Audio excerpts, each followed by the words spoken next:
भौमज्ञानतिमिरान्धस्य ज्ञानाञ्जनशलाकया चक्षुरुष्मीलितं येन तस्मै श्रीगुरवे नमो विष्णुपदाय कृष्णभक्ताय श्रीमते जयपदस्वामी नमो आचार्यपदाय निताय कृपपदाय गौरपतादमदाय नवरकान्ताय नमो विष्णुपदाय कृष्णभक्ताय निताय श्रीमते भक्तिवेदान्त स्वामिनिति नमस्ते सरस्वती देवी गौरवाणी प्रचारिणे निर्विशेष शून्यवादी पाश्चात्य देशतारि गुरुवे गौरचन्द्राय राधिकाय तदालये कृष्णाय कृष्णभक्ताय तद्भक्ताय नमो हरे कृष्ण।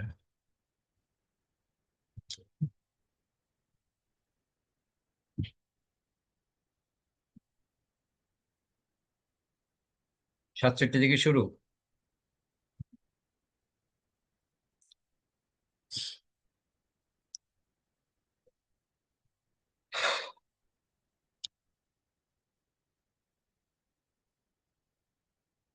সাতষট্টি নম্বর শ্লোকের অনুবাদ করবেন গার্গী মাতাজি। 68 নম্বর শ্লোকের অনুবাদ করবেন জয়ন্তী মাতাজি। 69 নম্বর শ্লোকের অনুবাদ করবেন নিত্যবিন্দু মাতাজি। 70 নম্বর শ্লোকের অনুবাদ করবেন সদানন্দিনী মাতাজি। 71 নম্বর শ্লোকের অনুবাদ করবেন সর্বরূপা মাতাজি। 72 নম্বর শ্লোকের অনুবাদ করবেন শিলা মাতাজি। 73 নম্বর শ্লোকের অনুবাদ করবেন সুমিত্রা মাতাজি। 74 নম্বর শ্লোকের অনুবাদ করবেন উজ্জ্বলা মাতাজি। 75 নম্বর শ্লোকের অনুবাদ করবেন উজ্জ্বল বর্ণপ্রভা।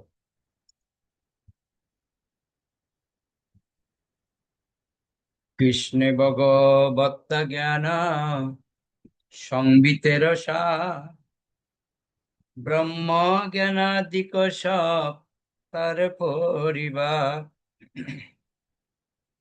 হরে কৃষ্ণ প্রভু প্রণাম। শ্রীকৃষ্ণই যে পরমেশ্বর ভগবান, সেই জ্ঞান হচ্ছে সম্বিত শক্তির সার। এছাড়া অন্য যে সমস্ত জ্ঞান, যেমন নির্বিশেষ ব্রহ্মজ্ঞান প্রভৃতি, হচ্ছে এই সম্বিত শক্তির অংশ স্বরূপ। হরে কৃষ্ণ। তো আমরা মূলত তিনটা শক্তির কথা আমরা আলোচনা করছিলাম।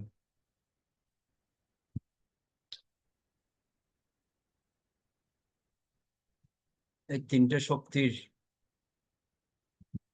গত ক্লাস আমরা বিস্তারিত ব্যাখ্যা করেছিলাম। তো আজকে বলছে সম্বিত শক্তির সারবস্তু হচ্ছে কি, যে কৃষ্ণই যে ভগবান সেটা জানা। কৃষ্ণই মানে কৃষ্ণের পাশে কি লেখা আছে স্পেশালি ভাবে জোর দিয়ে বলা শ্রীকৃষ্ণই। অনেককে ভগবান বলতে পারে, কিন্তু শ্রীকৃষ্ণই হচ্ছে পরমেশ্বর ভগবান। সেই জ্ঞানটা হচ্ছে সম্বিত শক্তির সার।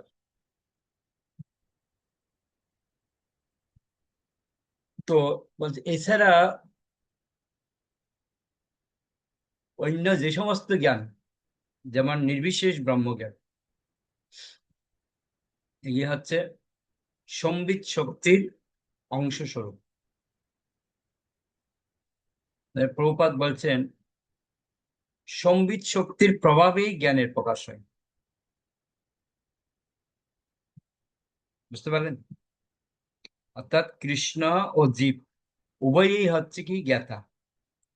পরমেশ্বর ভগবান রূপে শ্রীকৃষ্ণ সর্বত্রই সবকিছু সম্বন্ধে পূর্ণরূপে অবগত,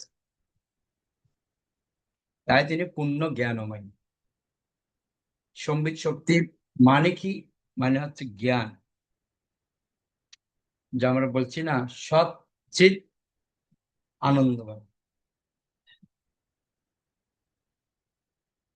জ্ঞান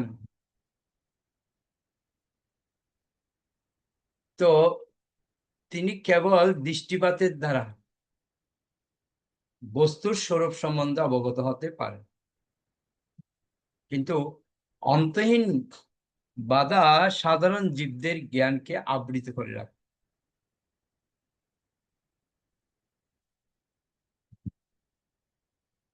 একটা কথা এখানে বলছে, ভগবান সমস্ত কিছু দৃষ্টির মাধ্যমেই সবকিছু তিনি গ্রহণ করেন, জানতে পারেন। যেমন তার ইক্ষণের ফলে, তার দৃষ্টিপাতের ফলে প্রকৃতির গর্ভসঞ্চার হয়। তিনি দৃষ্টির মাধ্যমে ভোগ গ্রহণ করেন এবং ভগবান সমস্ত জগৎকে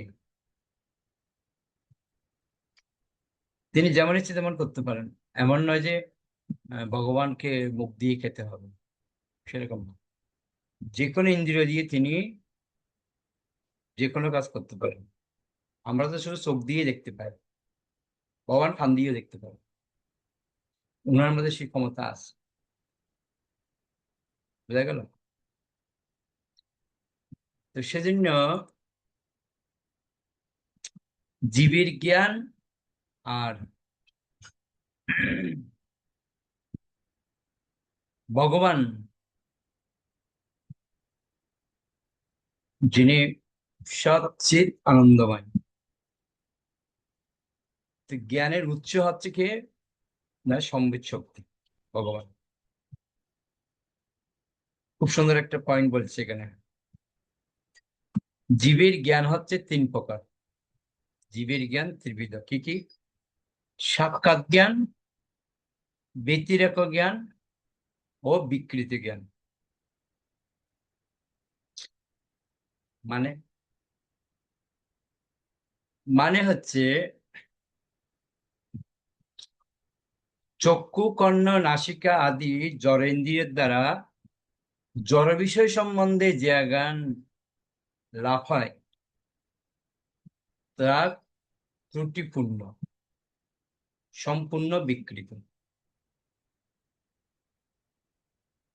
এই মায়ামোহ জড়শক্তির প্রকাশ, যা মায়া শক্তির অন্তর্গত সম্বিতের বিকৃতিময় ক্রিয়া।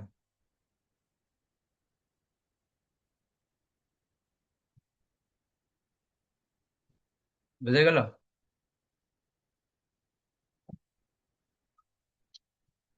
বিকৃত জ্ঞান।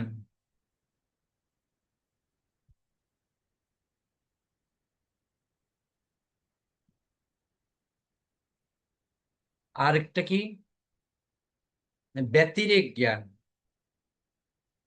ব্যতিরেক জ্ঞানটা কি? উল্টো, ইন্দ্রিয়ের অতীত, ইন্দ্রিয়াতীত বস্তুর নেতিবাচক জ্ঞান হচ্ছে ব্যতিরেক জ্ঞানের পন্থা।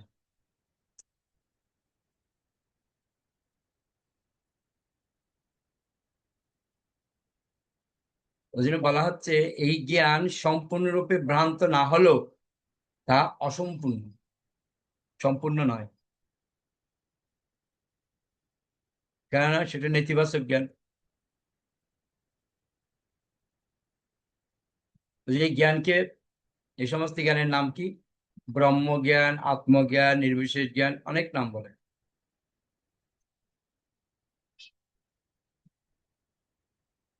আর চিৎ জগতে যে জ্ঞান,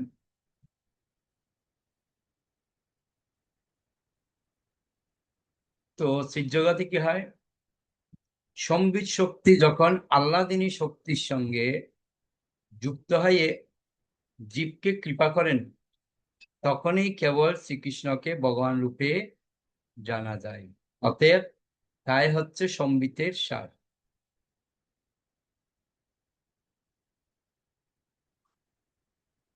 সেজন্য বলা হচ্ছে সম্বিত শক্তির বিকৃত প্রকাশ হচ্ছে কি? জড় জ্ঞান ও ব্রহ্মজ্ঞান।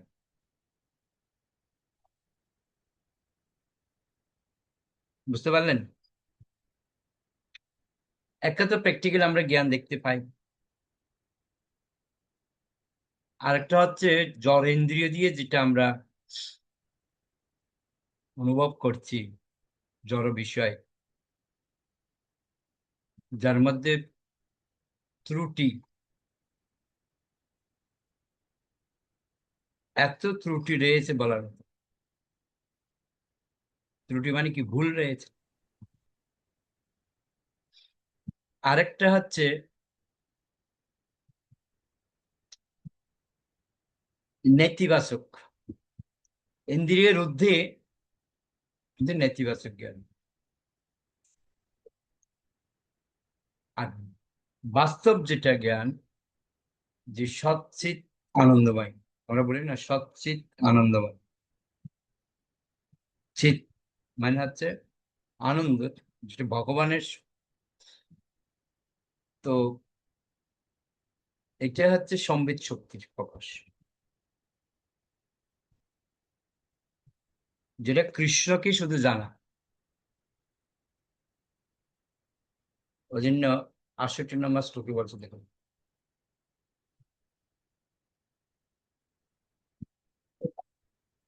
ওই যে শুভ বলুন। হরে কৃষ্ণ প্রভু, প্রণাম। বলছি এই সম্বিতের বিকৃতিময় ক্রিয়া আর ব্যতিরেক জ্ঞানের পন্থা, এটা ঠিক বুঝতে পারলাম না, যদি আর একটু। বললাম না, একটা সাক্ষাৎ জ্ঞান, সরাসরি যেটা আপনি পাচ্ছেন। আর একটা যে ব্যতিরেক জ্ঞান, ব্যতিরেক জ্ঞান মানে হচ্ছে কি, ব্যতিরেক জ্ঞান হচ্ছে ইন্দ্রিয়ের অতীত, অর্থাৎ আপনি ইন্দ্রিয় দিয়ে যে নেতিবাচক জ্ঞান, একটা হচ্ছে ইতিবাচক আর একটা হচ্ছে নেতিবাচক। নেতি মানে কি, বিরোধী। ইতি মানে পক্ষে। ইতি মানে পক্ষে, নীতি মানে বিরোধী। হ্যাঁ, বলা হচ্ছে এটা হচ্ছে অসম্পূর্ণ জ্ঞান। যেমন উদাহরণ দিচ্ছি, দেখুন, ব্রহ্মজ্ঞান, আত্মজ্ঞান, নির্বিশেষ জ্ঞান, বুঝতে পারলেন? এটা হচ্ছে ব্যতিরেক জ্ঞানের পন্থা, বুঝতে পারলেন? আর বিকৃতি জ্ঞান কি না, বিকৃতি জ্ঞান হচ্ছে মায়ার দ্বারা পুরো মোহিত।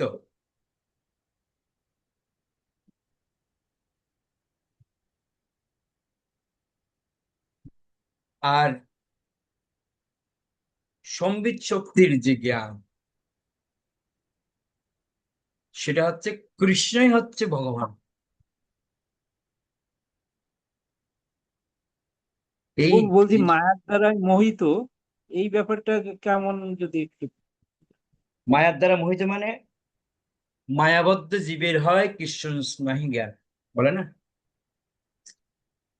যে মায়ায় পুরো আবদ্ধ করে রেখেছে জ্ঞানকে। যেমন যে কৃষ্ণ যে ভগবান, সেটা বুঝতে পারছে না কেন। যেমন কিছু ব্যক্তি আছে যারা গীতা পড়ে, 18 অধ্যায় গীতা কমপ্লিট করে, কিন্তু কৃষ্ণ যে ভগবান সেটা তারা মানতে চায় না। তার মানে কি, তাদের জ্ঞানটা কি আছে, মায়া দ্বারা মোহিত। বুঝতে পারলেন?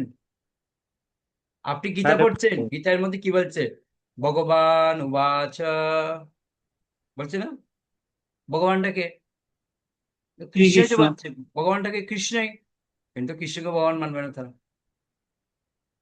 তো তাদের যে জ্ঞানটা মায়ার ধারা পুরো আবদ্ধ হয়ে আছে। আর সম্বিত শক্তি কি না, কৃষ্ণই হচ্ছে ভগবান, অন্য কেউ না। কৃষ্ণই মানে কি, কি যুক্ত আছে, ই যুক্ত কৃষ্ণই। আছে। হ্যাঁ, একদম জোর করে। আমরা যেমন বলি না, এই কাজটা তোমাকেই করতে হবে, এই কাজটা তোমাকে করতে হবে, একটা কথা। আরেকটা কি, তোমাকেই করতে হবে মানে কি, জোর দিয়ে বলো, ঠিক আছে? তো সম্বিত শক্তি মানে হচ্ছে কৃষ্ণ যে পরমেশ্বর ভগবান, এই জ্ঞানটা জানাই হচ্ছে সম্বিত শক্তি। বুঝতে পারলেন? অলরেডি আমরা আগের ক্লাসগুলিতে আমরা এগুলি আলোচনা করেছি তিনটে জ্ঞান নিয়ে, যে সন্ধিনী, সম্বিত, এই যে বিভিন্ন যে বিচার, এগুলো আমরা অলরেডি করেছি। আল্লাদিনী, সন্ধিনী, সম্বিত, যে তিনটে শক্তি, তিনটা হচ্ছে ভগবানেরই শক্তি।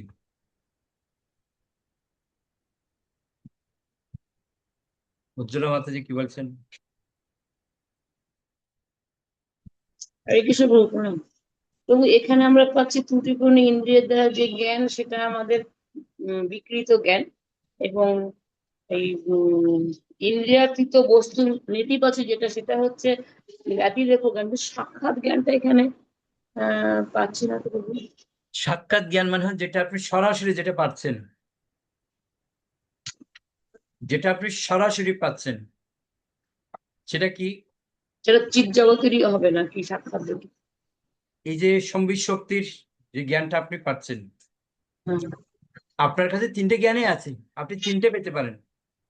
হুম, জীব ইচ্ছে করলে তিনি ভগবানের সম্বন্ধেও তিনি জ্ঞান লাভ করতে পারেন, আবার তিনি যদি ইচ্ছে করেন ভগবানের বিরোধিতাও করতে পারেন, হুম, আবার তিনি যদি ইচ্ছে করেন তিনি ভগবানের ইতিবাচক গুলিও নিতে পারেন, আবার নেতিবাচক গুলিও নিতে পারেন।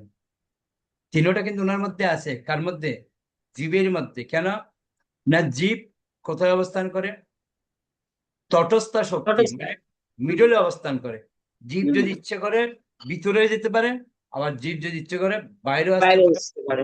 একমাত্র জীবেরই ক্ষমতা আছে। সেজন্য আমরা পড়লাম না, দেবতারও প্রার্থনা করে আমরা যেন মনুষ্যরূপে জন্মগ্রহণ করি। কেন মনুষ্যরূপে জন্মগ্রহণ করতে চাইছে? কারণটা কি? কেননা মনুষ্যরূপী যে সুযোগ সুবিধাটা আছে, দেবগণের মধ্যে সেই সুযোগটা নেই, কেন তারা তো ব্যস্ত। যেমনটা একটু উদাহরণ দিই, আমরা তো ডিউটি ফাঁকি দিতে পারি, ফাঁকি দিই না? আমরা যদি কাজ করি, শরীর ভালো লাগছে না, শুয়ে পড়লাম, যেদিকে জাগি আমার দেখার দরকার নেই, চোখ বন্ধ করে শুয়ে পড়বো, ডিউটি গেলাম না আজকে। কোনো প্রবলেম আছে? কি ভয় আছে? কোনো ভয় আছে? বেশি হলে কি করবে? মাইনেটা নেবে, কেটে নেবে, তাই তো নাকি? এর বেশি কিছু হবে?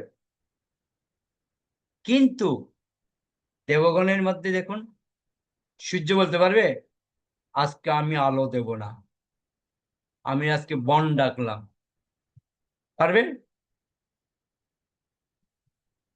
ওদের কোনো ছুটি আছে? আমরা তো সানডে একদম বিন্দাস ছুটি। ওনাদের কার্যের মধ্যে কোনো রকমের ছুটি নেই। ওনাদের ডিউটি মানে কি, 365 দিন, মানে 365 দিনে ডিউটি করতে হয়। আমরা তো সুযোগ পেলে ছুটি মেরে দিই, কোনো সমস্যা নেই। না, আজকে আমার প্রভু শরীরটা ভালো নেই, আমি আজকে মন্দিরে রান্না করতে পারবো না। বলে দিলাম সর্বশেষ। রান্না যেদিকে যাক গিয়ে আমার দেখারই দরকার নেই কি হবে। কিন্তু ভগবানের মধ্যে চিন্তা করুন, আমরা ফাঁকি দিতে পারি, কিন্তু দেবতারা কোনো ফাঁকি দিতে পারবে না। ওই জন্য দেবতারাও পর্যন্ত মনুষ্য জন্ম পেয়ে তারা ভগবানের সেবা করতে চায়। ওই জন্য ব্রহ্মা কি বলছে? ব্রহ্মা কেঁদে কেঁদে বলে, বৃক্ষ হয়ে জনম দাও গো। বলছে আমাকে লতা হয়ে জন্ম দাও, বৃক্ষ হয়ে জন্ম দাও, তাও ভালো, কিন্তু আমাকে এখানেই জন্ম দাও। আমি বৃন্দাবনে যেন লতা হয়ে জন্মগ্রহণ করতে। কাজ কেন? এই জগতের যে সেবার যে সুযোগ, যখন পরীক্ষিত মহারাজ কি যখন শুকদেব গোস্বামী যখন ভাগবত অমৃত পান করাচ্ছেন, দেবতারা বলছে শুকদেব গোস্বামীকে, আপনি চিন্তা করবেন না, আমাদের যা অমৃত আছে আমরা পরীক্ষিত মহারাজকে খাইয়ে দেবো, তাহলে সে অমর হয়ে যাবে। তার বিনিময়ে আপনি আমাদেরকে ভাগবত কথা শোনান, আমরা ভাগবতের অমৃত পান করতে চাই। তার মানে কি, এই মনুষ্য দেহটার জন্য দেবতারও প্রার্থনা করেন, কারণ এখানে অনেক সুযোগ রয়েছে, ভগবানের সরাসরি সেবা করার অনেক সুবিধা। মানে আমি মানে মঙ্গলবারের ক্লাসে বলছিলাম, আমরা নিজেরা যতটুকু নিরাপদ রয়েছি, দেবতারাও এতটুকু নিরাপদে থাকে না, কারণ তাদের ভয় কখন কোন অসুর না কোন অসুর এসে স্বর্গ থেকে আমাদেরকে বিতাড়িত করে একদম বের করে দেবে। বুঝতে পারলে? সর্বরূপা মাতাজি। হরে কৃষ্ণ প্রভু, প্রণাম প্রভু। এইটা যে এখানে লিখেছে, ইন্দ্রিয়াতীত বস্তু নেতিবাচক জ্ঞান হচ্ছে ব্যতিরেক জ্ঞান। ইন্দ্রিয়াতীত যে বস্তুটা, এটা কি? আমাদের আগেরটা ছিল ইন্দ্রিয় ধারা, ত্রুটি যুক্ত, মানে এত ত্রুটি মানে রয়েছে। এটা হচ্ছে এত ত্রুটি রয়েছে, বিকৃতময় জ্ঞান। বুঝতে পারছেন? ত্রুটিযুক্ত। আরেকটা হচ্ছে ইন্দ্রিয়ের ঊর্ধ্বে হলো, কিন্তু জ্ঞানটা হচ্ছে নেতিবাচক, বিরোধী, বিরোধী, এটা বিরোধী জ্ঞান, ওটা হচ্ছে ব্যতিরেক জ্ঞান। ব্যতিরেক। মানে এই জ্ঞান আছে ভালো, কিন্তু এটা ভ্রান্ত, হ্যাঁ, বল। অসম্পূর্ণ জ্ঞানটা। একটা হচ্ছে দোষ, দোষযুক্ত জ্ঞান, আর একটা হচ্ছে দোষ না থাকলেও কিন্তু অসম্পূর্ণ। এই যে ব্যতিরেক জ্ঞান যেটা, এটা হচ্ছে কি ব্রহ্ম জ্ঞান, আত্মজ্ঞান, নির্বিশেষ জ্ঞান, কিন্তু এই জ্ঞানগুলি কি নয়, পূর্ণ নয়, অসম্পূর্ণ। যে নির্বিশেষ জ্ঞান, আমি একটু উদাহরণ, নির্বিশেষ জ্ঞান মানে কি? নির্বিশেষ জ্ঞান মানে হচ্ছে ভগবান নিরাকার, এটা একটা জ্ঞান, কিন্তু ভগবান যে নিরাকার সেটা আপনি মানবেন, কেন মানবেন না? তার মানে আপনি সাকারবাদী, ওই জন্য মানছেন না। কিন্তু এটাতে জ্ঞান তো আছে, কিছু ব্যক্তি আছে যারা নিরাকার উপাসনা করছে, কিছু ব্যক্তি আছে যারা আত্মতত্ত্ব জ্ঞান নিয়ে পড়ে আছে, আর কিছু ব্যক্তি আছে ব্রহ্ম জ্ঞান, শুধু ব্রহ্মকেই জানবার কিছু না। ব্রহ্ম জানাতি ব্রাহ্মণ, শুধু শুধু ব্রহ্মকেই জানে। আর ব্রহ্মকে, ব্রহ্ম হচ্ছে ভগবানের নির্বিশেষ ব্রহ্মজ্যোতি। এই যে জ্ঞানটা, এটা কি পূর্ণ না অসম্পূর্ণ? অসম্পূর্ণ। কেন অসম্পূর্ণ? কারণ ওরা তো ভগবান আছে এটা জানে না, বুঝতে পারে না। তার মানে অসম্পূর্ণ। ব্রহ্মের উপাসনা করে, তার মানে ব্রহ্মকে অসম্পূর্ণ। জানে। যদি আপনি জানেন যে ভগবান আছে, কৃষ্ণই ভগবান, তাহলে কি জ্ঞান হবে এটা? এটা সম্পূর্ণ। তাহলে কি জ্ঞান এটা? এটা হলো এটা হলো ইয়ে জ্ঞান, সম্বিত সম্বিত শক্তি, শক্তি। সাক্ষাৎ জ্ঞান। সম্বিত শক্তি এটা। ক্লিয়ার? হ্যাঁ প্রভু। যদি কৃষ্ণই ভগবান হয়, যদি জোর দিয়ে যে বলে কৃষ্ণই ভগবান, তাহলে কি জ্ঞান হবে? সম্বিত শক্তি, অর্থাৎ সৎ চিত চিত আনন্দময়, আনন্দময়। তার মানে কোনটা হবে এর মধ্যে? সম্বিত জ্ঞান, সচ্চিত কোনটা? আনন্দময়। সেটা হচ্ছে চিত, চিত শক্তি। বুঝা গেল? হ্যাঁ, বুঝতে পেরেছি। চিত মানে কি, সৎ মানে কি? সৎ মানে হচ্ছে নিত্য তো জ্ঞান, জ্ঞান। আনন্দময়। বোঝা গেল? হ্যাঁ। ওকে, 68 নম্বর শ্লোকে যাই।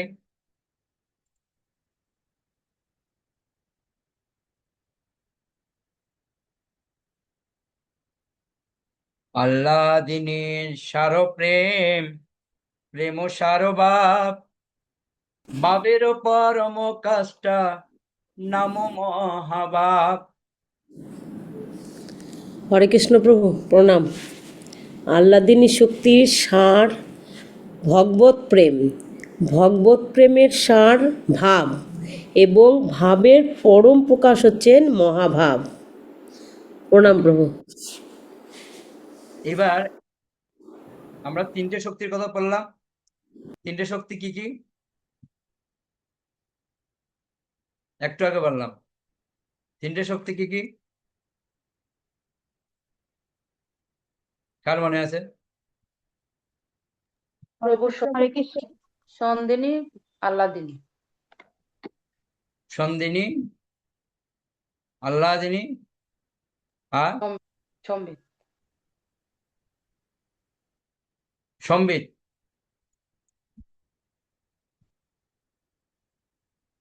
তাই তো? হ্যাঁ প্রভু। আল্লাদিনী, সন্দিনী আর হচ্ছে সম্বিত, তিনটা। তো সম্বিত শক্তি আমরা আলোচনা করলাম, আল্লাদিনীর সব কথা আমরা আলোচনা করেছি। এবার লাস্টে এসে বলছে,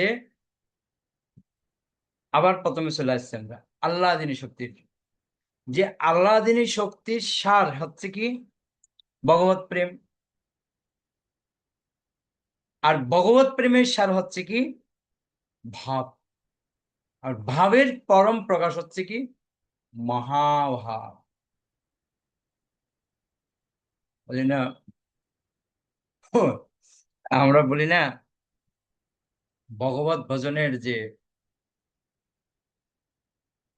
ধারা, আদৌ শ্রদ্ধা, তত সাধু সঙ্গ, ভজন ক্রিয়া, অনত্য নিবৃত্তি, এই যে নিষ্ঠা, রুচি, ভাব, প্রেম, এই যে নিষ্ঠা, রুচি, আসক্তি, ভাব, এই পর্যন্ত হচ্ছে বৈধ ভক্তির আন্ডারে।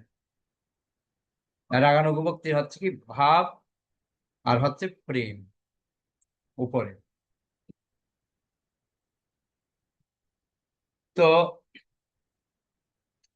এই আল্লাদিনী শক্তির কথা বলছেন, কি বলছে না, আল্লাদিনী শক্তির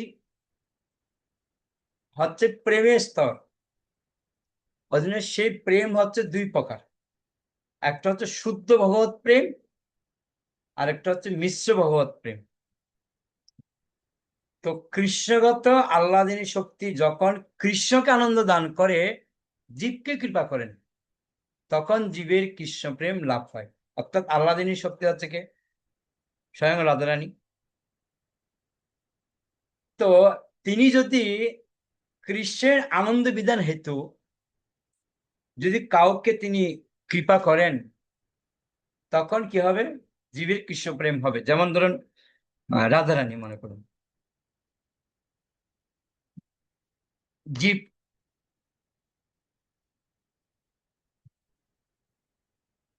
যে শ্যামানন্দ প্রভু, তো শ্যামানন্দ প্রভু বৃন্দাবনে কি করছে? ঝাড় দিচ্ছে, ঝাড় দিচ্ছে, ঝাড় দিচ্ছে, হঠাৎ কি পেয়ে গেল? রাধারানী নূপুর পেয়ে গেল। যে নূপুর পেয়েছে, এবার রাধারানী নূপুর হারিয়ে গেছে, নূপুর খুঁজে পাচ্ছে না, কোথায় নূপুর, কোথায় নূপুর, কে? তখন সমস্ত সখীরা সবাই বৃন্দাবনে এসে বলছে, এই তোমরা কেউ নূপুর পেয়েছো? তখন শ্যামানন্দ প্রভু বলছে, হ্যাঁ পেয়েছি। বলছে, এটা আমার সখীর নূপুর, দাও। বা তোমার কোন সখী? বা তোমাকে এত কথা বলতে পারবো না, তুমি নূপুরটা দাও। বলবেন, যার নূপুর তাকেই আসতে হবে, আমি চেক করে দেখবো আদৌ কি এটা ওনার নূপুর কিনা। একটা নূপুর তোমার কাছে আছে, দুটো আমি মিলিয়ে দেখবো, তারপর দেবো, তাই না? ব্যাস। ললিতা গিয়ে বলছে, হে রাধে, এমন একজন ব্যক্তি পেয়েছে, সে তুমি না গেলে দেবেন। ঠিক আছে, তাহলে যাই। আসলো রাধারানী, এসে তখন বলছে, নূপুর দাও। তখন তো আনন্দে আত্মহারা স্বয়ং রাধারানী না। তো রাধারানী কি যে নূপুর পরিয়েছে, রাধারানী তাকে কপালের মধ্যে টিকা তিলক লাগিয়ে দিয়েছে। তো বলছে তুমি মনের আনন্দে বৃন্দাবন পরিষ্কার করে ঝাড় দিয়েছ। আমরা তো মোটামুটি ভক্তরা সব কাজ করতে পারি, ঝাড় দিতে বললেই তো আমাদের মান সম্মান নষ্ট হবে। আমি আবার ঝাড় দেব? আমার কি মান সম্মান বলে কিছু নেই? অথচ তারাই ভগবানকে পেয়েছে, যারা এরকম সেবার ভাব ছিল তারাই পেয়েছে ভগবানকে। তো শ্যামানন্দ প্রভু রাধারানীর কৃপা সরাসরি পেয়েছে। অনেক কাহিনী লম্বা, যাচ্ছি না আমি ওদিকে।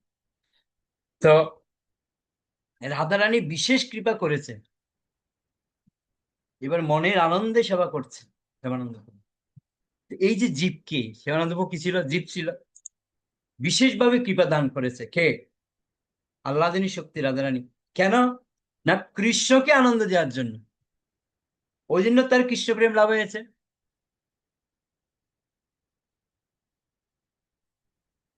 কিন্তু সে একই আহ্লাদিনী শক্তি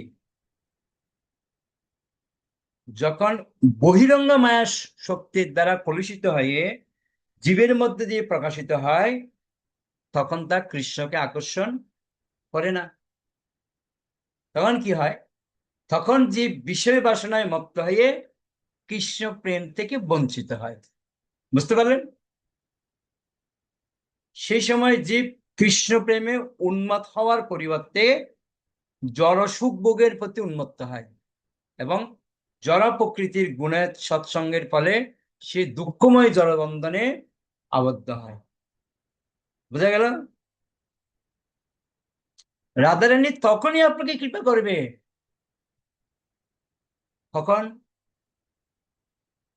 যখন আপনি কৃষ্ণকে সন্তুষ্ট করার জন্য চিন্তা করবেন, তখন রাধারানী আপনাকে বিশেষভাবে কৃপা প্রদান করবেন, তখন আপনি কৃষ্ণ প্রেম লাভ করবেন। আর আপনি যদি বলেন আমি বিষয়ের জন্য চাই, নিজের ইন্দ্রিয় তৃপ্তি চাই, তখন রাধারানী আপনাকে কৃষ্ণ প্রেম দেবে না, বরং বহিরাঙ্গা শক্তির মাধ্যমে আপনাকে আবদ্ধ করবে, যেটা আমরা আবদ্ধ হয়ে আছি। বুঝতে পারলেন? ওই জন্য বলছে 69 নম্বর শ্লোক, মহাভাব স্বরূপা শ্রী রাধা ঠাকুরানী সর্বগুণ কোণে কৃষ্ণ কান্তা শিরোমণি। হরে কৃষ্ণ প্রভু প্রণাম। শ্রীমতী রাধা ঠাকুরানী হচ্ছেন মহাভাবের মূর্ত প্রকাশ। তিনি হচ্ছেন সমস্ত গুণের আধার এবং কৃষ্ণ প্রিয় সখী প্রিয়সীদের শিরোমণি। আশা করি বুঝতে পারছেন। হ্যাঁ, আমরা এতক্ষণ যার কথা বলে যাচ্ছি তিনি হচ্ছেন শ্রীমতী রাধারানী। তিনি হচ্ছেন সর্বশ্রেষ্ঠা। তিনি হচ্ছেন শ্রীকৃষ্ণ প্রেয়সীদের শিরোমণি।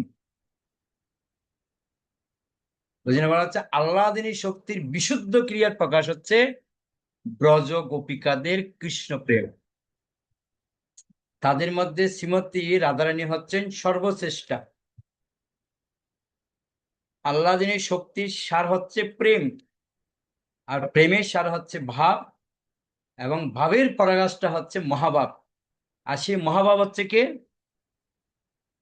সেই মহাভাব হচ্ছে শ্রীমতী রাধা ঠাকুরানী হচ্ছেন সেই মহাভাব স্বরূপিণী। তাই শ্রীমতী রাধারানী হচ্ছেন বিশুদ্ধ ভগবত প্রেমের মূর্ত প্রকাশ এবং পরমেশ্বর ভগবান শ্রীকৃষ্ণের প্রেমের আশ্রয় স্বরূপা। রাধারানীর কৃপা না হলে আপনি কৃষ্ণকে লাভ করতে পারেন। ওই জন্য আমরা দেখতে পাই যখন রঘুনাথ দাস গোস্বামী বৃন্দাবনে বসে গ্রন্থ লিখছেন, রোদের মধ্যে আনন্দে গ্রন্থ লিখছেন, তাদের কাছে বাহ্যিক কোনো জ্ঞান নেই, কি রোদ, কি বৃষ্টি, কি বর্ষা, কি শীত, কোনো ব্যাপার নেই। তারা তাদের ভজন নিয়ে ব্যস্ত। তখন শ্রীমতী রাধারানী তিনি নিজেই এসে আঁচল দিয়ে এরকম করে ঢাকনা দিচ্ছেন। কিসের ঢাকনা? রোদ যেন তার গায়ে না পড়ে। ওই জন্য এই ভাবের স্তরে যখন কেউ যাবে, চিন্তা তার নয়, চিন্তা কার? রাধারানী। বুঝতে পারলেন? যেমন ধ্রুব, ধ্রুব যখন মার কাছ থেকে পারমিশন নিয়ে জঙ্গলের মধ্যে বেরিয়েছেন, কি করতে? ভগবানকে খুঁজতে। তো রাস্তার মধ্যে বলছে, ডাকাতরা বলছে, তুই কোথায় যাচ্ছ? বলছে ভগবানকে খুঁজতে। বলে তুমি ভগবানকে পাবে? বলতে হ্যাঁ। ভগবানকে যদি পেতে হয়, তোমার মধ্যে যে আভূষণ আছে না, এগুলি সব দিতে হবে, তাহলে পাবো। ও আভূষণ, নিয়ে যাও নিয়ে যাও, সব করে দিয়ে দিচ্ছে। আর যে আভূষণ দিয়ে দিয়েছে, তোরা চিন্তা করছে একে এই পাহাড়ের মধ্যে ফেলে দিই। আর তো রেগে গেছে কে? শ্রীমতী লক্ষ্মী ঠাকুরের। বৈকুণ্ঠের মধ্যে মাথা খারাপ হয়ে গেছে, এত বড় সাহস! এবার নারায়ণের সাথে ঝগড়া করছে, দেখো দেখো দেখো দেখো দেখো কি করছে। নারায়ণ হাসছে, আর টেনশন হয়ে গেছে কার? লক্ষ্মী ঠাকুরের। লক্ষ্মী বলছে, আরেকবার যদি ওকে যদি স্পর্শ করে, কিন্তু আমি আর সহ্য করব না। তখন ডাকাতরা বলছে, আসো আসো আসো, সমস্ত কিছু আভূষণ দিয়ে দিয়েছে, তারপর ওকে ফেলে দেবে। তখন লক্ষ্মী দেবী স্বয়ং চলে আসছে একটা সাবয়ে,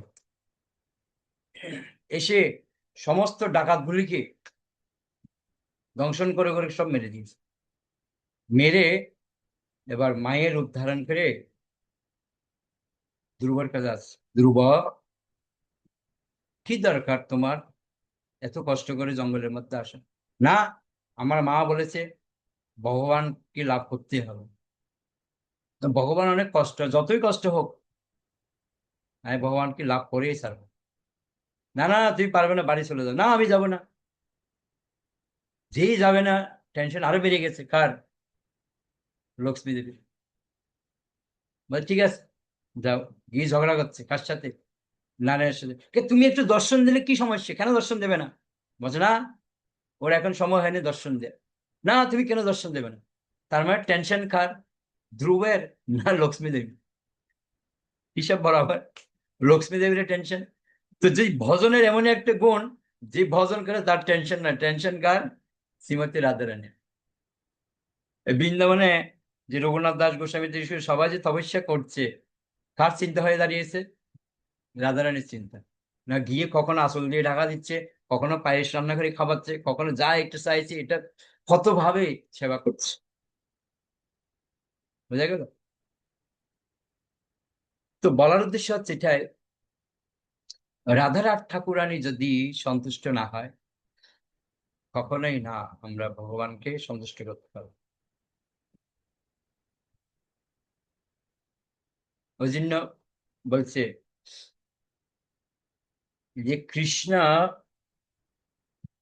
যে সর্ব আকর্ষক, আমরা যে বলছি না যে মহাপ্রভু আসার পিছনে কারণ কি? কি কারণ? রাধারানী যে কিভাবে কৃষ্ণকে সন্তুষ্ট করে, কৃষ্ণ নিজেও অদ্ভুত ভাবে বিচার করছে কিভাবে করে রাধারানী। ওই রসটা আস্বাদন করার জন্য তিনি মহাপ্রভু রূপে আসছেন, তাই না?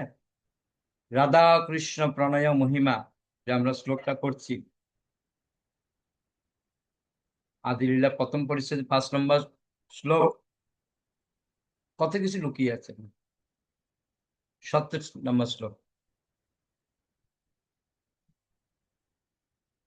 তয়োরপূবয়োর মধ্যে রাধিকা সর্বথাধিকা মহাভাব স্বরূপেয়ং গুণৈরতি বরিয়সী।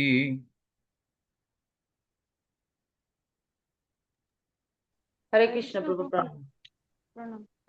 রাধারানী ও চন্দ্রাবলী এই দুইজন গোপীর মধ্যে শ্রীমতী রাধারানী সর্বোত্তভাবে শ্রেষ্ঠা।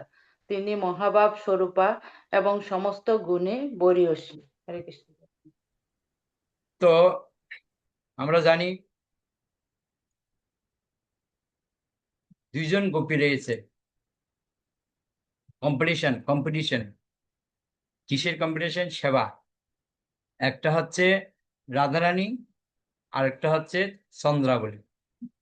দুইজন, রাধারানী আর চন্দ্রাবলী। তো এই দুইজনের মধ্যে কম্পিটিশন হলো, শ্রেষ্ঠ হচ্ছে কি? রাধারানী। কেননা তিনি মহাভাব স্বরূপা, সমস্ত গুণ তার মধ্যে রয়েছে। এই শ্লোকটি ছিল রূপ গোস্বামী প্রণীত উজ্জ্বল নীলমণি রাধা প্রকরণ 3 থেকে উদ্ধৃত, 71 নম্বর শ্লোক। কৃষ্ণ প্রেম ভাবিত যার চিত্তেন্দ্রিয় খায়, কৃষ্ণ নিজ শক্তি রাধা ক্রিয়ার সহায়। অনুবাদ করুন।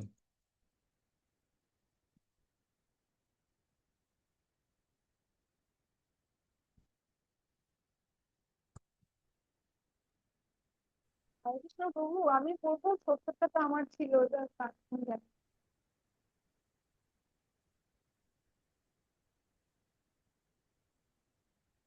পড়বো প্রভু?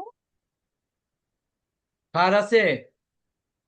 আমার তো সত্তরটা ছিল, ওটা সর্বতমটাই করলেন, তাই না করলেন? এত কথা কেন বলছেন? করুন। হরে কৃষ্ণ প্রভু।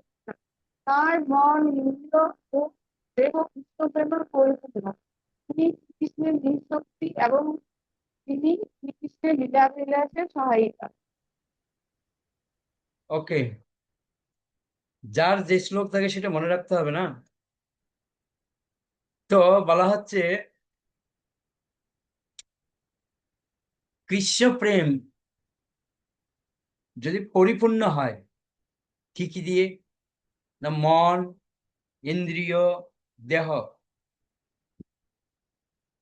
আমরা বলি না কায় মন বাক্য, যাকে আমরা বলি এই কায় মন বাক্য দিয়ে ভগবানের সেবা পরিপূর্ণভাবে করতে হবে।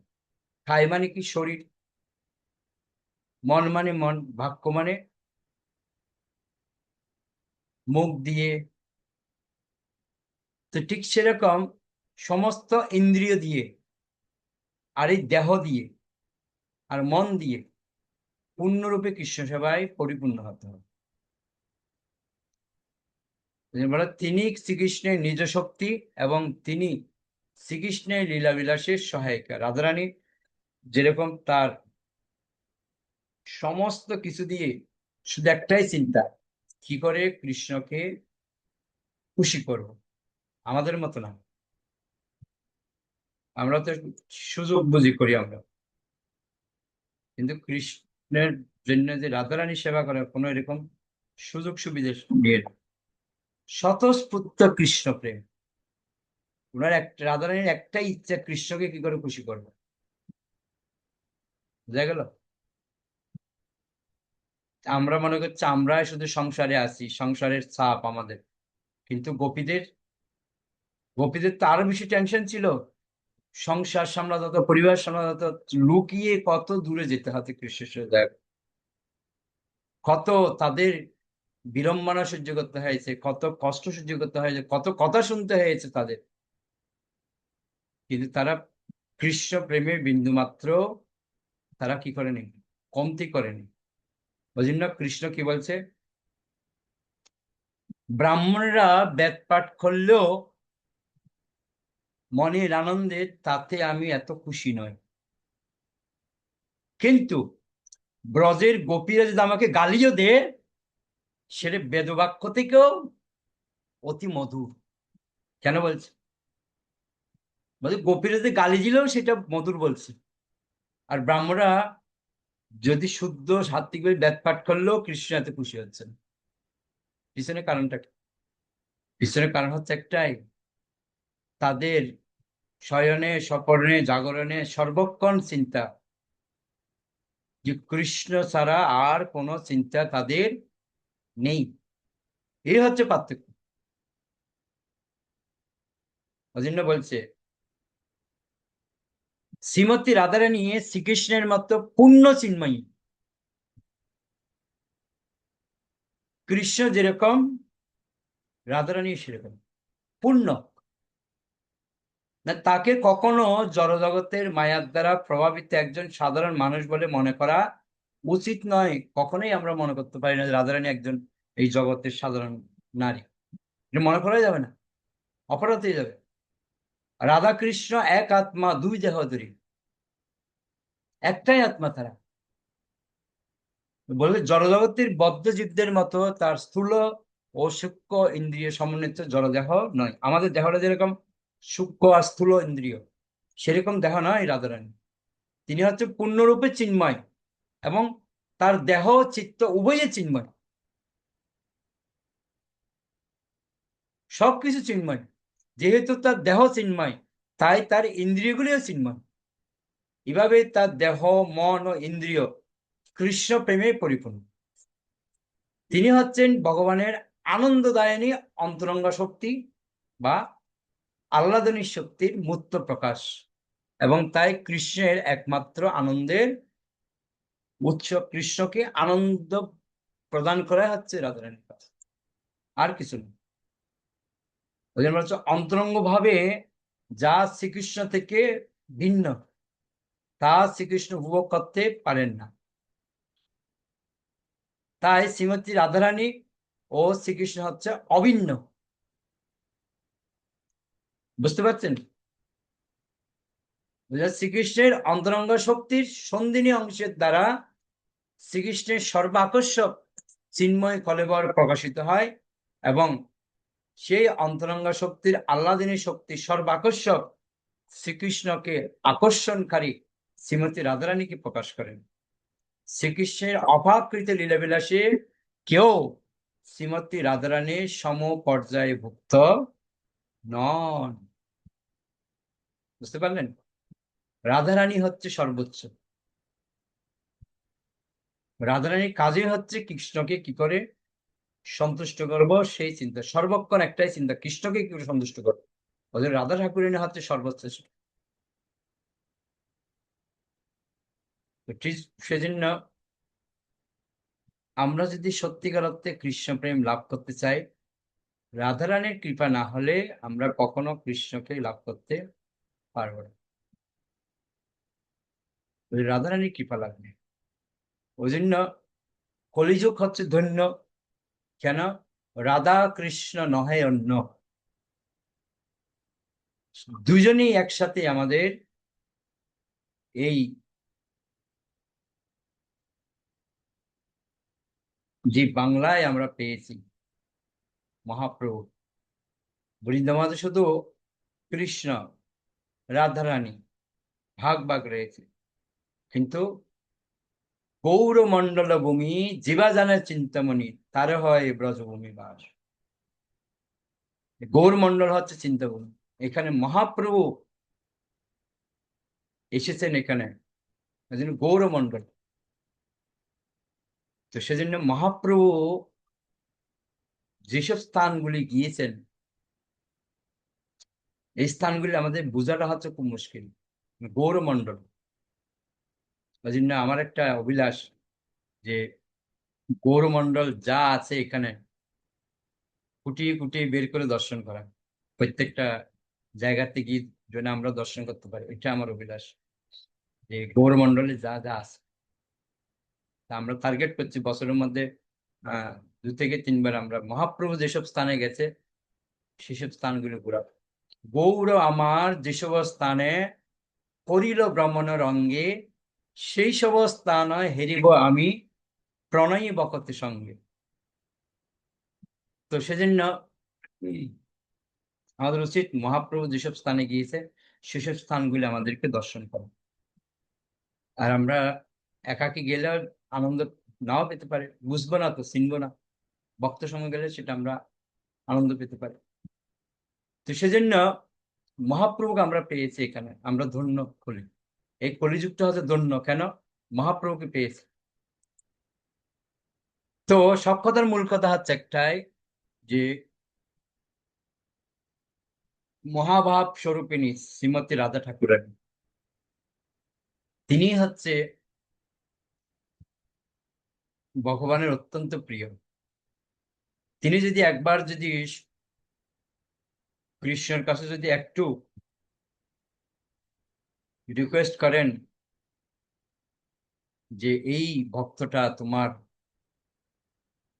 সেবার যোগ্য, বাস আর কিছু লাগবে না, তিনি পারমিশন দিলে সবকিছু হয়ে যাবে। রাধারানীকে কি করে আমরা খুশি করতে পারি সেটা আমাদের চিন্তা করতে হবে।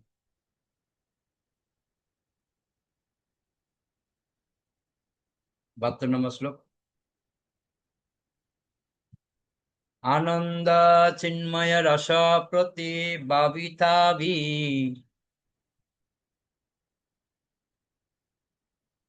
স্থাবীর্য এব নিজ রূপ তয়া কলাভি আনন্দ চিন্ময় রস প্রতি ভাবিতাভি স্থাবীর্য এব নিজ রূপ তয়া কলাভি গোলোক এব নিবসত কিলাত্মভূত গোবিন্দম আদি পুরুষম তমহং ভজামি।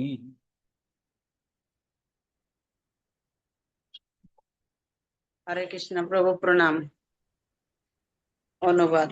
আনন্দদায়িনী চিন্ময় রসের দ্বারা প্রতিভাবিতা আহ্লাদিনী শক্তির প্রতিমূর্তি ও তার কায়বুহ ব্রজগোপিকাদের সঙ্গে যে অখিলাত্মাভূত গোবিন্দ নিত্য স্বীয় ধামে বাস করেন, সেই আদি পুরুষকে আমি ভজনা করি। হরে কৃষ্ণ। তো ব্রহ্মা বলছেন, এই ব্যাখ্যা করছেন ব্রহ্ম সংহিতা, এই শ্লোকটা হচ্ছে 5ম অধ্যায় 37 নম্বর শ্লোক, যে আনন্দদায়িনী, যে যিনি ভগবান শ্রীকৃষ্ণকে আনন্দ প্রদান করেন, চিন্ময় রসের আহ্লাদিনী শক্তির প্রতিমূর্তি, এবং তার কায়গুহ ব্রজ কপিকারা যারা নিত্য ভগবানের সেবায় যুক্ত এবং নিত্য ধামে যারা বাস করছে। আমরা যে বৃন্দাবন বলছি এটা তো ভৌম বৃন্দাবন, কিন্তু এটার অরিজিনালটা হচ্ছে কোথায়? চিৎ জগতে না? ওখানে নিত্য লীলা হচ্ছে ওখানে। সেটা ব্রহ্মা প্রথম দেখেছেন, তিনি দেখে সেটা লিখিত করেছেন, সেটাই ব্যাখ্যা করা হচ্ছে। ওকে, 73 নম্বর শ্লোক। কৃষ্ণেরে করাই জৈসে রস আস্বাদন ক্রীড়ার সহায় জৈসে সুনবি বরণ।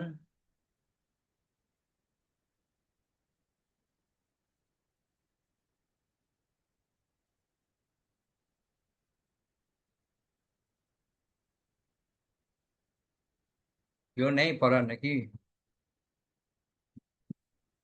বাহ, টেঙ্গু বাবু পড়ুন।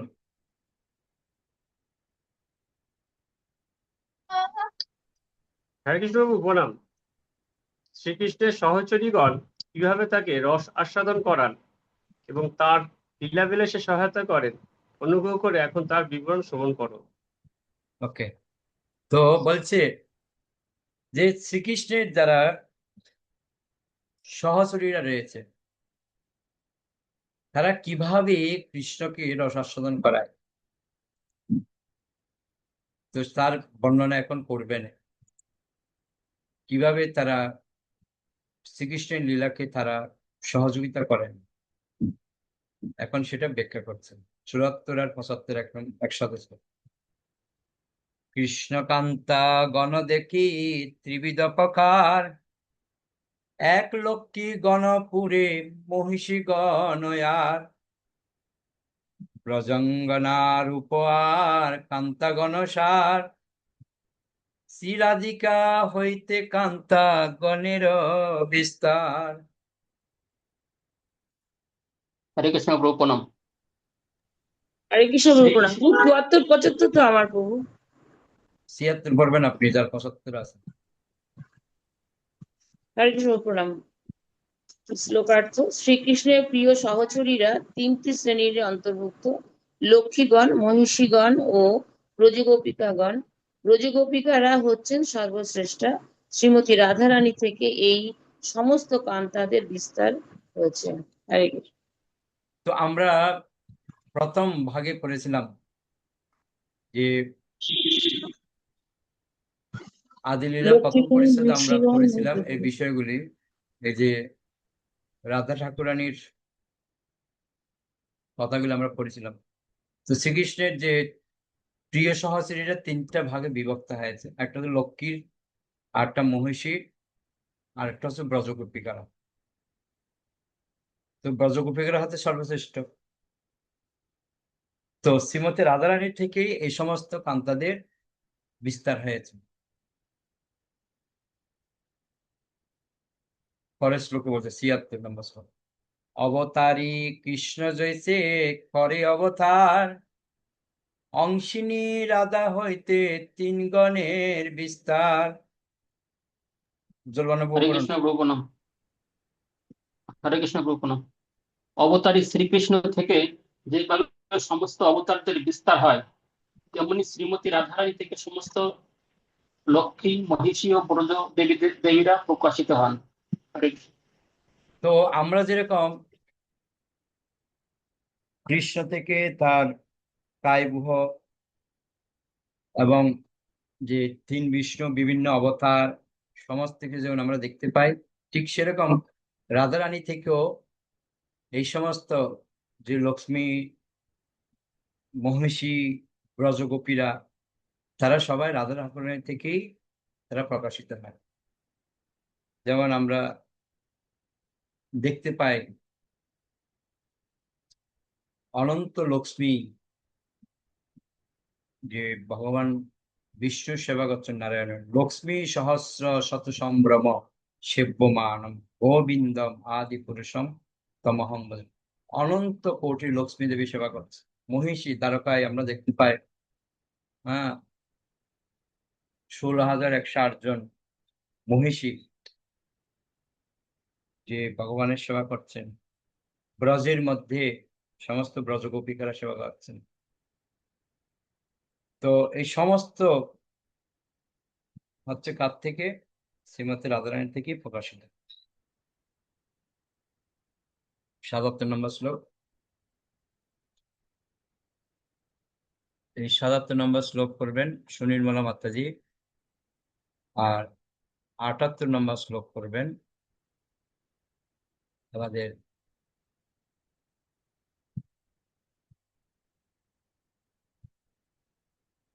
মল্লিকা মাতাজি।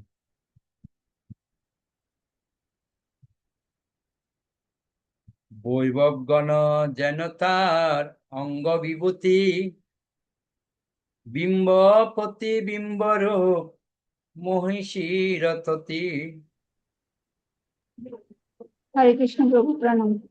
লক্ষ্মী দেবীরা হচ্ছেন শ্রীমতী রাধারানীর অংশ প্রকাশ এবং মহিষীরা তার মূর্তির প্রতিবিম্ব। হরে কৃষ্ণ।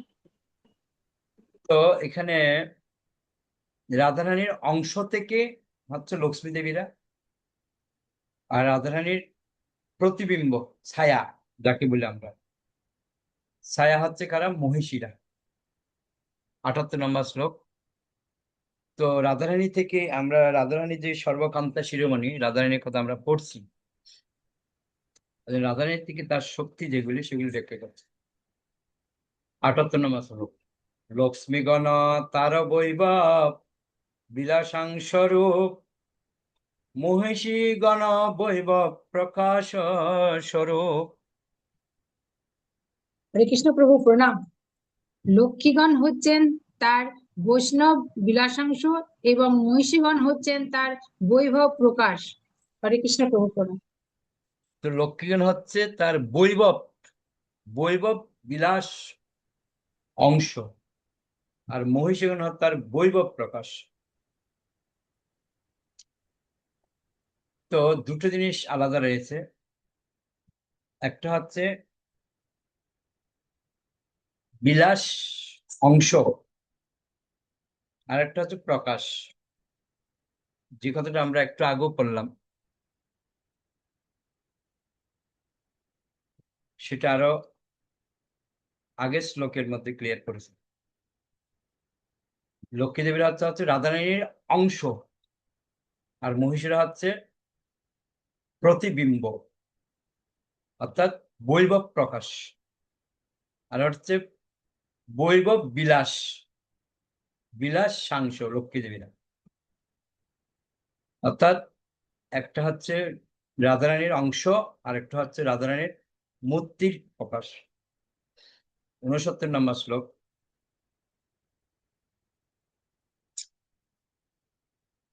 তো এই যে 69 নম্বর শ্লোক আমরা, সরি 79 আর 80, এই দুটো শ্লোক পরে আমরা শেষ করব। 79 নম্বর শ্লোকের অনুবাদ করবেন কবির মালিক প্রভু, আর 80 নম্বর শ্লোকের অনুবাদ করবেন পূজা মাতাজি বরগাছিয়া। 79। আকার স্বভাব বেদে ব্রজদেবীগণ, কাই বুহ রূপতার রসের কারণ। হরে কৃষ্ণ প্রভুর প্রণাম। ব্রজদেবীদের আকার ও স্বভাব বিভিন্ন। তারা হচ্ছেন শ্রীমতী রাধারানীর কায়বুহ এবং তার রস বিস্তার করেন। হরে কৃষ্ণ। ওকে, তো এতক্ষণ আমরা পড়েছি লক্ষ্মী দেবীর কথা আর হচ্ছে মহিষীদের কথা। এখন বলা হচ্ছে ব্রজ, যে ব্রজ গোপীদের কথা বলা হচ্ছে। এই ব্রজ গোপীরা হচ্ছে রাধারানীর কায়বুহ, তার শরীরের, তার আকার স্বভাব হচ্ছে বিভিন্ন। কেননা তারা হচ্ছে শ্রীমতী রাধারানীর কায়বুহ এবং তার রস বিস্তার করেন। রাধারানীর সেবাটাকে বিস্তার করার জন্য এই ব্রজ গোপীদেরকে তার থেকে প্রকাশ করা হয়েছে। ওকে, 80 নম্বর শ্লোক। বহু কান্তা বিনা নহে রসের উল্লাস, লীলার সহায় লাগি বহুত প্রকাশ। বহুকান্তা ব্যতীত রস আস্বাদনের আনন্দ উপভোগ করা যায় না, তাই ভগবানের লীলা বিলাসের সহায়তা করার জন্য শ্রীমতী রাধারানীর বহু রূপে প্রকাশিত হন। ওকে, হরে কৃষ্ণ। তো কৃষ্ণকে আনন্দ প্রদান করার জন্য বলা হচ্ছে রাধারানী তার নিজ শরীর থেকে এই যে গোপীদেরকে তিনি প্রকাশ করলেন। কেন না, ভগবানের সেবাটাকে পরিপাটি করার জন্য। যেমন এখন চলছে কি, দোলেছ দোল গোবিন্দ, তাই না? এই দোলেছ দোল গোবিন্দ মানে দোলনায় ভগবানকে ঝুলাচ্ছে। কে ঝুলছে? রাধারানী আর হচ্ছে কৃষ্ণ। দোলনায় কে দোলনাটা কে বানাচ্ছে? দোলনাটা কে সাজাচ্ছে? দোলনার সমস্ত কাজ কে করছে? কে করছে? কি বলতে পারেন? গোপীরা করছে। গোপীরা প্রভু। গোপীরা করছে। কোন গোপীরা? এই যে বৃন্দাবনের যে ব্রজ গোপীরা রয়েছে তারাই করছে। কিন্তু আমরা দেখি উল্টো, আমাদের যে ঝুলন হয় কারা সাজাচ্ছে? কোনো মাথা যেতে হাতেই লাগায় না, সব পুকুরে করছে। তার মানে উল্টো। অথচ ব্রজের মধ্যে ঝুলন বানিয়েছে কারা? গোপীরা। এই জন্য এরা শ্রেষ্ঠ। ওদের স্বতঃস্ফূর্ত প্রেম, কৃষ্ণকে কি করে খুশি করো। এদের লক্ষ্য রাধারানীকে, কৃষ্ণকে কিভাবে খুশি করব, সেজন্য যা করতে হয় তা করবো। কিন্তু আমরা তো সেবা থাকি যত দিতে পারবো তত দেব। আমাদের সেবার প্রতি আমাদের ইন্টারেস্ট নেই, ওই জন্য আমরা রাধা ঠাকুরানীর কৃপা পাচ্ছি না। কিন্তু এই বৃন্দাবনের গোপীরা সর্বশ্রেষ্ঠ স্থান কিভাবে লাভ করলো? না, তারা রাধা কৃষ্ণকে কি করে আনন্দ বিধান করবে, এই লাস্ট শ্লোকে যেটা বলছেন, রাধারানী তার অংশ থেকে এই যে গোপীদের তিনি সৃষ্টি করলেন কেন, না সবাই যেন কৃষ্ণকে আনন্দ প্রদান করতে পারেন সেই জন্য। তো সেজন্য এই যে আমরা পড়ছি না, এই যে আনন্দটা আমরা পাচ্ছি, এই আনন্দটা আরো কখন আমরা পাবো, কে বলতে পারেন কখন পাবো?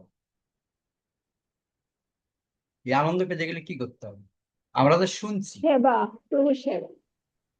এটা তখনই পাবো রাধারানী যেরকম কৃষ্ণকে খুশি করার জন্য কিলা করছে, আমরাও যদি এরকম কৃষ্ণকে সেবা করার জন্য নিজের কি দিয়ে বলছে না, মন, দেহ, ইন্দ্রিয়, বলছে না তিনটা কথা বলছে কিনা?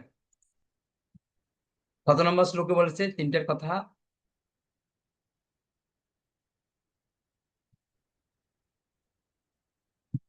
71 নম্বর শ্লোকে বলছে, দেখুন, তার মন, ইন্দ্রিয় ও দেহ, এই তিনটা হচ্ছে কৃষ্ণ প্রেমে পরিপূর্ণ। আমাদেরও ঠিক সেম দেহ, এই দেহটা খেয়ে খেয়ে মোটা হচ্ছে আর রোগ ব্যাধি বাড়াচ্ছে, কাজের কাজ কিছু হচ্ছে না। এই দেহটা দিয়ে কৃষ্ণ সেবায় লাগাতে হবে দেহটা, নাহলে দেহটা একদিন কে খাবে? কে খাবে দেহটা? জানেন কি খাবে? আগুনে খাবে, আগুন। বুঝতে পারছেন? যতই মোটা বানান না কেন দেহটাকে, যতই স্লিম বডি, মোটা বডি, যাই বডি বানান না কেন, খাবে তো আগুন, আপনার কোনো কাজে আসবে না, ওই লাস্ট আগুনেই যাবে। ওই জন্য দেহটা দিয়ে যতক্ষণ আছে এতক্ষণ ভগবানের সেবা লাগা।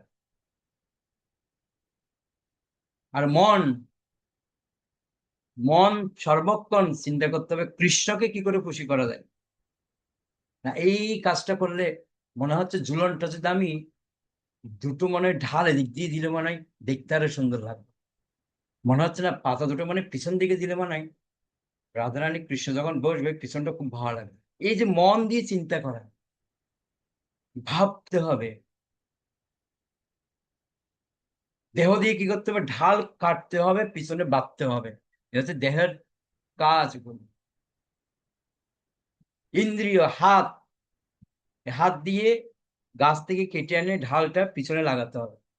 এমন না যে এই তুমি লাগাও, এরকম না, প্র্যাকটিক্যাল নিজে কেটে নিজে এনে লাগালে সেটা হচ্ছে ইন্দ্রিয়গুলি দিয়ে। ইন্দ্রিয়গুলি তো এমনি কোনো কাজ নেই, বেকার। ইন্দ্রিয়গুলিকে সেবায় যতক্ষণ না লাগাবো কি করবে? দুটো কাজ, ইতিবাচক আর হচ্ছে নেতিবাচক। আপনি যদি ভালো কাজে না লাগান তাহলে কি করবে? ও খারাপ চিন্তা করবে, ও কিছু না কিছুই লাগাতে হবে। বাঁদর, বাঁদর চিনেন তো? বাঁদর, বানরের কাজ কি? তিরিং বিরিং লাগাবে, এখান ধরবে, এখান থেকে এদিক থেকে ছুটবে। ওই জন্য কি করতে হবে? বাঁদরকে কাজ দিতে হবে। ওদের কাজে যখন ব্যস্ত থাকবে তখন সে ঠিক থাকবে। একবার একজন কৌতুক করে বলছিল, তো তার একটা বাঁদর ছিল, তো বাঁদরকে যা কাজ দিত সব করে দিত।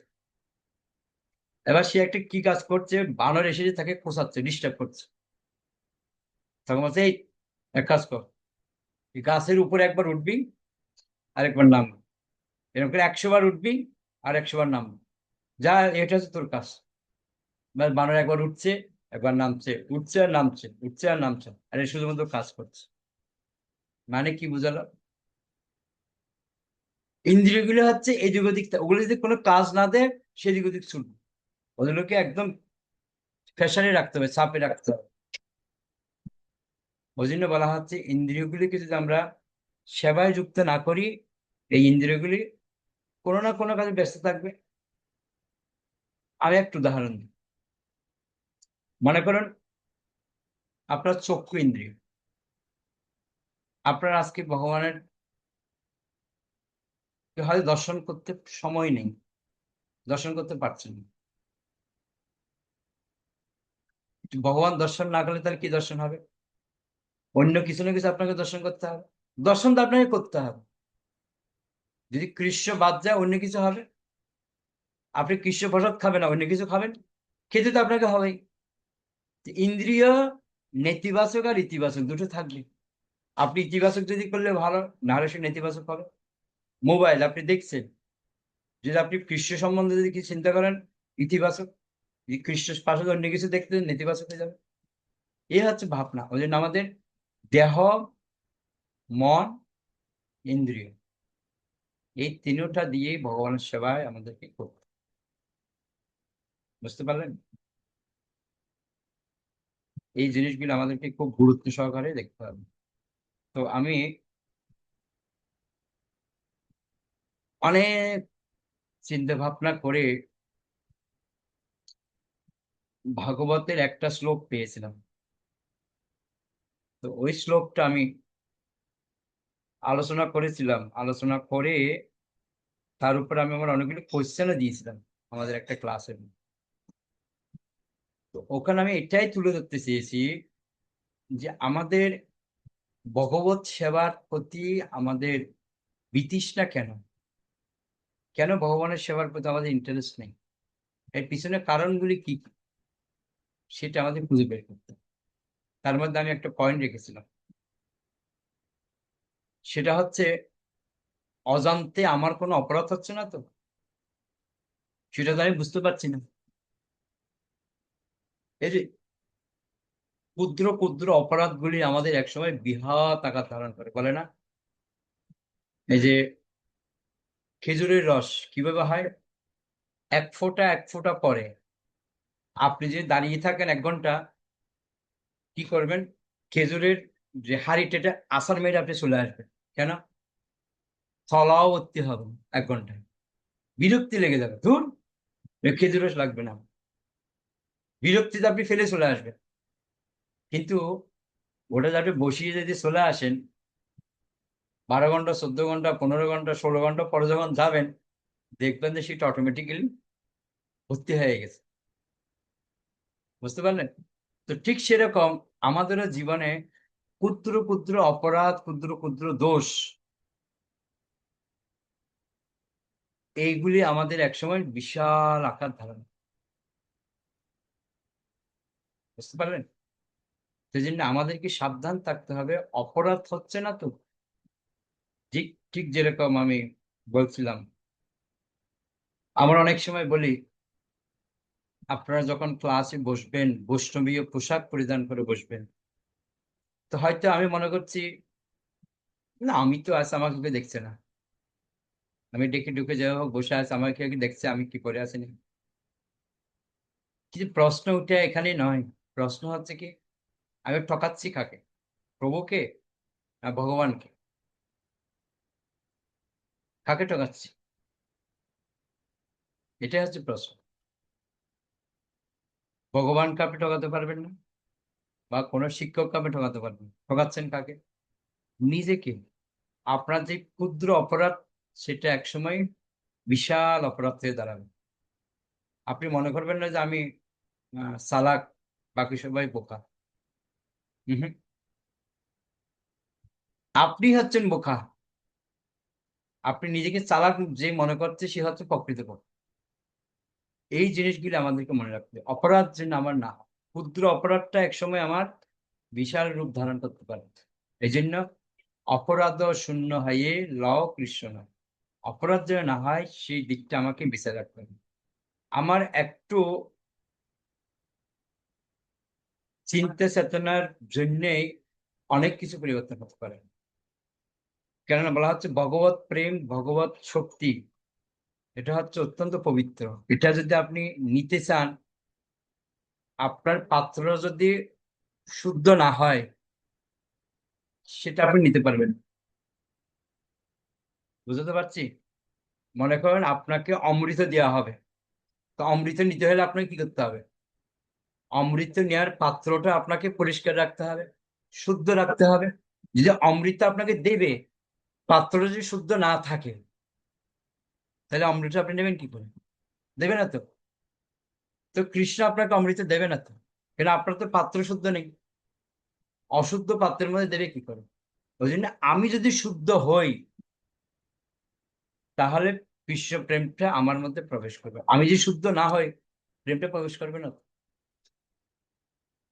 ঠিক আছে, এই জিনিসটা আমাদেরকে মাথায় রাখতে হবে।